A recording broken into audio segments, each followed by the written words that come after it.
Dans cette vidéo, nous allons explorer les fonctionnalités avancées qu'offre Sketch Engine en ce qui concerne les word sketch. Si l'on cherche le word sketch d'erreur, par défaut Sketch Engine nous montre les listes de mots accompagnés de l'extrait le plus courant dans lequel la colocation apparaît dans le corpus. Par exemple, si l'on regarde la colonne qui affiche les verbes qui ont erreur pour objet, on peut voir en quatrième position le verbe commettre et l'extrait commis une erreur. Cependant, il existe plusieurs autres options d'affichage et nous pouvons y accéder en utilisant le bouton au-dessus de la colonne de droite. Le premier bouton nous permet de modifier la requête que nous avons effectuée ou même de faire une nouvelle requête.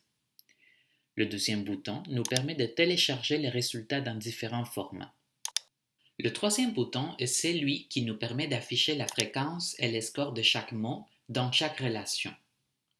La fréquence fait référence au nombre d'occurrences de la relation dans le corpus, c'est-à-dire le nombre de fois où le mot recherché, dans notre cas erreur, apparaît en colocation avec les mots qui composent la liste de WordSketch. Par exemple, si l'on regarde à nouveau le quatrième résultat de la colonne Verbs with Error as Object, soit le verbe commettre, on remarque que la fréquence affichée à la droite du verbe est de 17 611. Cela signifie qu'erreur et commettre apparaissent ensemble 17 611 fois dans le corpus. Le score, quant à lui, fait référence à la force de l'association entre les mots qui composent la colocation. Autrement dit, si la colocation est typique ou non dans le corpus. Dans Sketch Engine, cette force d'association est mesurée avec l'algorithme Lordice. Dans le cas de commettre comme objet d'erreur, le score est de 10,71, ce qui est très élevé. De plus, nous pouvons non seulement afficher la fréquence et le score, mais nous pouvons également trier les résultats selon l'un des deux critères. Voyons ce qui arrive au mot erreur si l'on applique ces deux types de tri. Portons notre attention sur la colonne Modifiers of Error. Cette colonne affiche une série d'adjectifs qui qualifient erreur dans le corpus.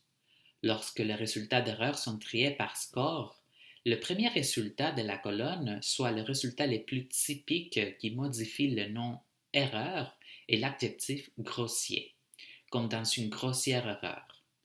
Erreur et grossier ont donc tendance à apparaître ensemble dans le corpus French Web 2017. Le verbe le plus typique avec lequel ce mot apparaît comme un objet est rapporter. Cela signifie que ces deux mots ont tendance à apparaître ensemble. Il est courant que le verbe rapporter soit accompagné d'erreurs et vice-versa. Maintenant, si l'on ordonne les résultats par fréquence, on constate qu'en réalité, l'adjectif qui modifie le plus souvent le nom erreur est même, comme dans la même erreur. Pourquoi l'adjectif même obtient-il un score moins élevé que l'adjectif grossier? Cela s'explique par la manière dont fonctionne l'algorithme Logdice qui calcule le score. En effet, l'algorithme prend en compte plusieurs facteurs pour déterminer le score, tels que la taille du corpus, le nombre de fois que les deux mots apparaissent ensemble et séparément, et les autres colocations auxquelles chaque mot participe. Dans le cas de notre exemple, cela s'explique par le fait que l'adjectif même est utilisé dans des contextes très divers et avec un grand nombre de mots. Au contraire, l'adjectif grossier a une relation privilégiée avec le nom erreur. Si l'on regarde le WordSketch de grossier, erreur apparaît tout en haut de la liste des noms modifiés par l'adjectif grossier. Si l'on regarde le WordSketch de même, on découvre que le nom erreur se trouve à la 89e position de la colonne des noms modifiés par l'adjectif même. En d'autres termes, même et erreur peuvent apparaître ensemble sans que leur relation soit particulièrement privilégiée dans la langue, tandis que erreur grossière est une colocation avec une grande force d'attraction. Quand on traduit, il est parfois utile de trier le WordSketch par fréquence et d'autres fois par score. Cependant, ce qui est toujours utile, c'est que Sketch Engine permet d'afficher les valeurs de fréquence et de score en même temps. Il suffit de sélectionner les options Show Frequencies et Show Scores dans le menu.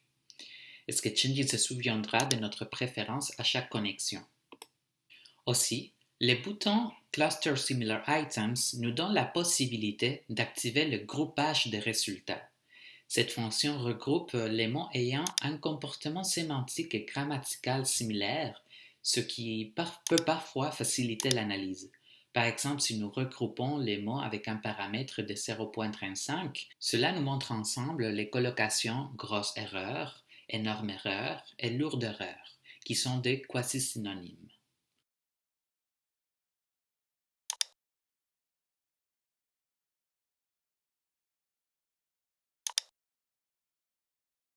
Enfin, on peut aussi activer ou désactiver l'affichage des exemples des colocations sous chaque résultat.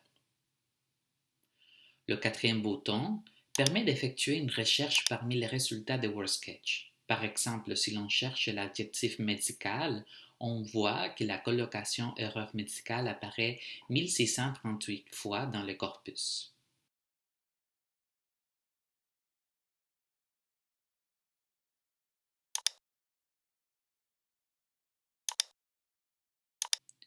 Le cinquième bouton affiche les paramètres qui ont été appliqués à la requête.